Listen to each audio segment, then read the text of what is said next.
இப்போ சம்மர் ஆரம்பிச்சிருச்சு இல்லைங்களா, அதனால வாட்டர்மெலன் வச்சு இந்த ஜூஸை நம்ம ஒரு டிஃப்ரெண்ட்டான முறையில் செய்ய போகிறோம். இந்த வாட்டர்மெலனில் நிறைய வாட்டர் கண்டென்ட் இருக்குது. அது மட்டும் இல்லாமல் நிறைய அயர்ன், விட்டமின், மினரல்ஸ் எல்லாமே இதில் நிறையாவே இருக்குது. இந்த ஜூஸை ரெகுலர் பேசிஸில் நம்ம எடுத்துக்கிறப்போ நமக்கு ஹார்ட் ப்ராப்ளம், கேன்சர் இதெல்லாமே வராமல் நம்மளால் தடுக்க முடியும். இதை போல் குழந்தைகளுக்கு செஞ்சு கொடுக்குறப்போ குழந்தைங்களும் ரொம்ப ஹாப்பியாக குடிப்பாங்க. வாங்க இது எப்படி செய்கிறதுன்னு பார்க்கலாம்.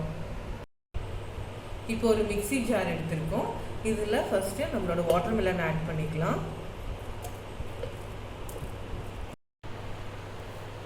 பாருங்கள், எல்லாமே இதில் போட்டாச்சு. இது கூடவே ஒரு 2 டேபிள் ஸ்பூன் அளவுக்கு சுகர் ஆட் பண்ணிக்கலாம். இது கூடவே ஒரு ஹாஃப் லெமன் வந்து ஸ்க்யூஸ் பண்ணி வச்சுருக்கேன், இது கூட ஆட் பண்ணிக்கலாம்.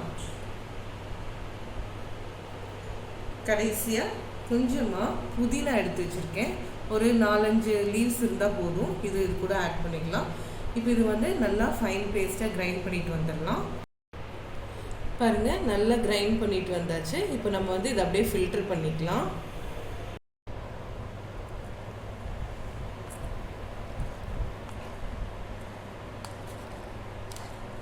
பாருங்கள், இதை அப்படியே நல்லா ஃபில்டர் பண்ணிக்கலாம். இப்போ பாருங்கள், நம்ம எல்லாமே ஃபில்டர் பண்ணியாச்சு. இது வந்து எவ்வளோ ஜூஸியாக இருக்குது பாருங்கள். நான் தண்ணி கொஞ்சம் கூட ஆட் பண்ணவே இல்லை. இதில் இருக்கிற வாட்டரே நிறையா வந்து எக்ஸஸாக வந்திருக்கு. அவ்வளோதான், நம்மளோட ஜூஸ் ரெடி ஆயிடுச்சு.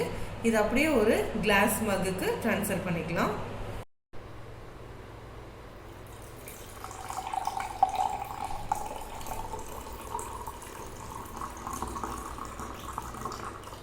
இப்போது இதில் வந்து நான் ½ டம்ளர் தான் வந்து இந்த ஜூஸ் ஆட் பண்ணியிருக்கேன்.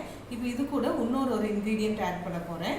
பாருங்கள், இது கூட நான் நார்மல் சோடா வந்து ஒரு ½ கிளாஸ் இது கூட ஆட் பண்ண போகிறேன். அவ்வளோதான் ஃப்ரெண்ட்ஸ், நம்மளோட சூப்பரான வாட்டர்மெலன் ஜூஸ் ரெடி ஆயிடுச்சு. ஃப்ரெண்ட்ஸ், இந்த வீடியோ பிடிச்சிருந்தா லைக் பண்ணுங்கள், ஷேர் பண்ணுங்கள், சப்ஸ்கிரைப் பண்ணுங்கள். அப்படியே பெல் ஐக்கானையும் கிளிக் பண்ணிடுங்க. Thanks for watching.